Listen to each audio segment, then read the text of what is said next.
MSTC website को जानापी आपण को आम दीटा लिंक प्रोवाइड करूँ।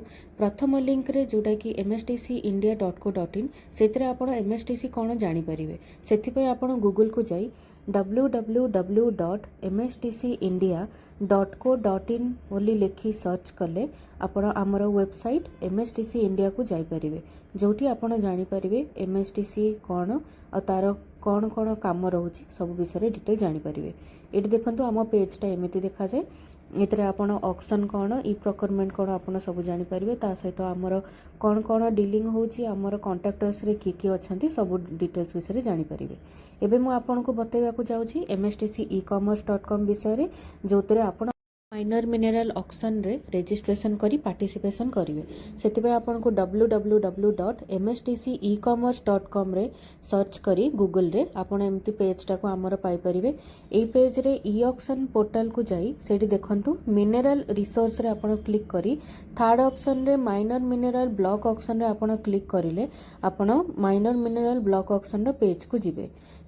एई पेज रा तल को स्क्रोल करला परे डाहाण पटे लास्ट जोड़ा माइनर मिनरल ब्लॉक ओडिशा लिखा है सेठी क्लिक कला परे आपन को एई पेज देखा जिवो।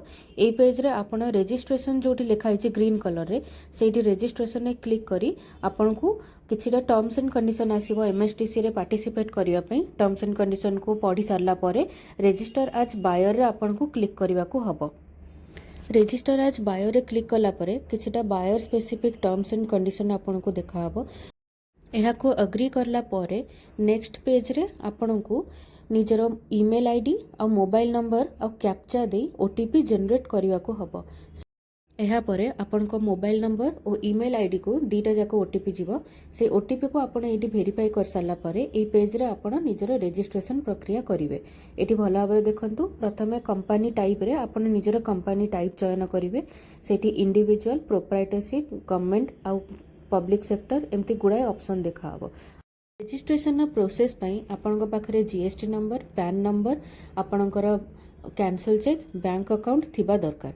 जदि आपन इंडिविजुअल अछंती ताहले आपन पैन नंबर थिबा दरकार।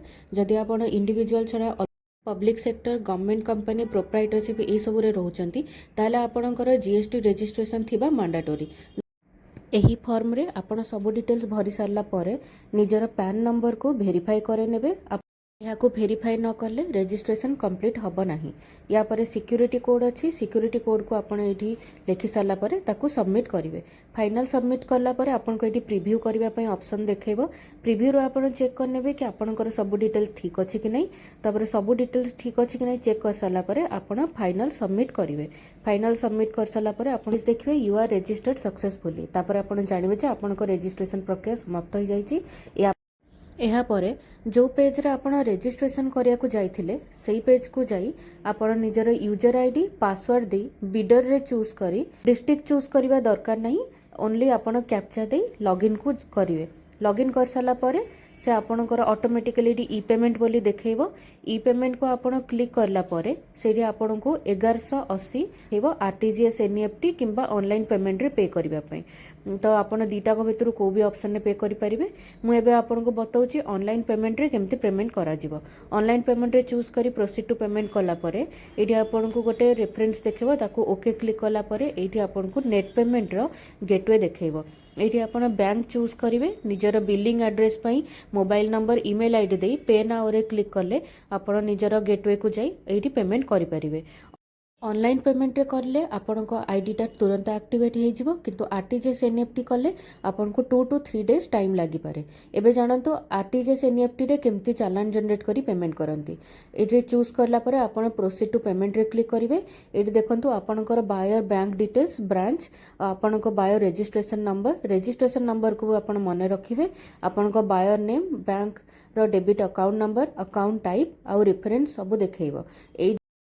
यहाँ परे आपन जनरेट चालान रे क्लिक कले आपन को ए पेज टी देखाबो। ए पेज रे हमर को अकाउंट रे आपन डिपॉजिट करिवे अकाउंट नंबर हमर जो आईएफएससी कोड देखैबो ता सहित आपनकर बायो रजिस्ट्रेशन नंबर आपनकर ना आपनकर बैंक अकाउंट देखैबो।